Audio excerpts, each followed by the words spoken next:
Ассалаумағалейкум, қазақ елі.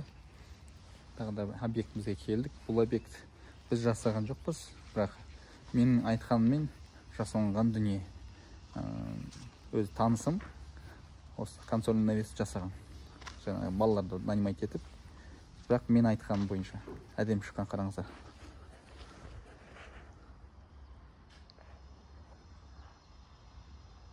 Өте әдемі шыққан.